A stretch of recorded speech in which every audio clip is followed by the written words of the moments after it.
भाजपा की fire brand नेत्री और पूर्व मुख्यमंत्री साध्वी उमा भारती आज उज्जैन आई और सीधे महाकाल मंदिर पहुंचकर बाबा महाकाल के दर्शन कर पूजा अर्चना की।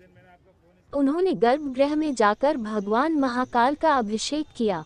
दर्शन के बाद मीडिया के साथ बातचीत में उमा भारती ने कहा कि मेरी दिली इच्छा है कि शिप्रा का शुद्ध जल बाबा महाकाल को मिले। इसके लिए मुख्यमंत्री शिवराज सिंह चौहान सतत प्रयास कर रहे हैं। चंद्रयान की सफलता पर उन्होंने कहा कि भारत अब गहराई से लेकर आसमान तक पहुंच गया है। ये सब प्रधानमंत्री नरेंद्र मोदी के नेतृत्व में ही संभव है। मैंने आज बाबा महाकाल से प्रधानमंत्री नरेंद्र मोदी के दीर्घायु और स्वास्थ्य रहने के साथ ही वे लंबे समय तक राज करते रहे ऐसी कामना की है।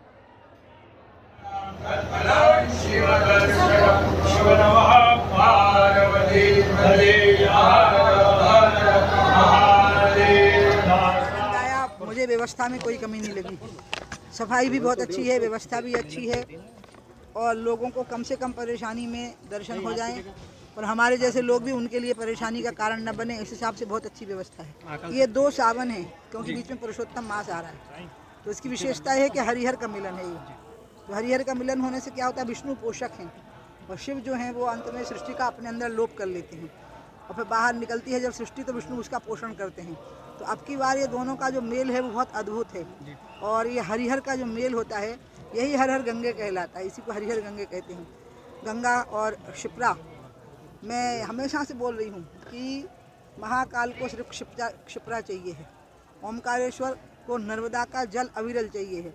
शिवराज जी ने मेरे आग्रह को स्वीकार किया और आपको पता होगा एक टरबाइन बंद कर दी गई ओमकारेश्वर और उससे पानी निरंतर नर्मदा जी में आता है। यहाँ पर भी शिप्रा का जल ही बाबा को चाहिए है, यही बाबा की सबसे बड़ी सेवा है। तो इसलिए वो भी इसके लिए भी सब प्रयास हो रहे हैं, तो इसलिए बहुत अच्छा होने वाला है। मुझे लगता है कि ये जो पुरुषोत्तम मास दोनों सावन के बीच में आ गया, 2 सावन हो गए और एक पुरुषोत्तम मास हो गया, ये अपने आप में बहुत कल्याणकारी साबित होगा भारतवर्ष के लिए और हमारे प्रधानमंत्री मोदी के लिए और हमारे भैया शिवराज के लिए। स्कूल में छात्र जब टीका लगा के जा रहे हैं तो उनकी पिटाई की गई। इसको देखना सरकार का काम है, गृह मंत्री का काम है, शिक्षा मंत्री का। मैं इसको गलत मानती हूँ, उनके साथ इस प्रकार का भेदभाव करना धर्म के साथ, लेकिन सरकार इस चीज़ को सुनिश्चित करेगी कि ऐसा ना हो। दीदी आगामी चुनाव को देखते हुए कमलनाथ जी कह रहे हैं उनकी सरकार बन रही है, क्या कहना है? इसको कहे बिना तो कोई चुनाव लड़ेगा ही नहीं ना, तो इसलिए हम किसी के लिए, मैं तो बीजेपी के लोगों को भी समझा रही हूँ कि कांग्रेस के लोगों का हर बात में मजाक मत बनाया करो। वो विपक्ष है, उनका लोकतंत्र में अपना एक अधिकार होता है, एक स्थान होता है। आपका स्थान लोगों के दिल में है, लोगों के दिल में बीजेपी बैठी हुई है, लोगों को बीजेपी का कोई दूसरा विकल्प नजर नहीं आता। सारे दुनिया के नेता इकट्ठे हो जाए, आप मुझे बताइए मोदी का कोई विकल्प है? क्योंकि मोदी किस अधिष्ठान पर खड़े हैं? राम और रोटी के। रोटी भी है, हिंदुत्व भी है, राष्ट्रवाद भी है, अच्छा डिफेंस भी है, स्वदेशी भी है। तो मुकाबला तो हेड से होगा ना, हाथ पांव कितने मजबूत हो, सिर ही गायब हो जाएगा तो सिर तो है ही नहीं, तो इसलिए कोई मुकाबला नहीं है। लेकिन प्रदेश में तो शिवराज सिंह अभी चेहरा दिखाई दे रहे हैं। नहीं, शिवराज सिंह जी चेहरा हमेशा से ही रहा है और इन सब विषयों पर बोलना मेरा काम नहीं, बीडी शर्मा का काम है। मैं शिवराज जी का बहुत सम्मान करती हूँ, उनको बड़ा भाई मानती हूँ और उनने जो शराबबंदी की, बस मैं यहाँ से लौट के गई और मुझे खुश खबर मिली।